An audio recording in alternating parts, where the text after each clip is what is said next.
दात घासताना आपण जर खूप जोरात जोरात ब्रश केला तर हिरड्यालगत दातांना कॅव्हिटीज होतात आणि नंतर मग तिथे दुखू लागतं, तुम्हाला सेन्सेशन येऊ लागतं पाणी पिताना किंवा थंडगार आईस्क्रीम खाताना.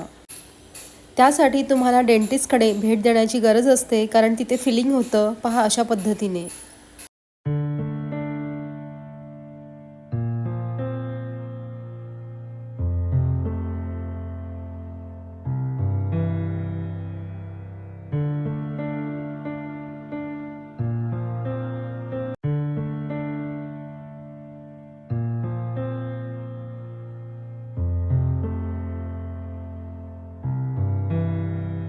तेव्हा मित्रमैत्रिणींनो, तुमच्या दातांची काळजी फक्त तुम्ही आणि तुम्हीच घेऊ शकता.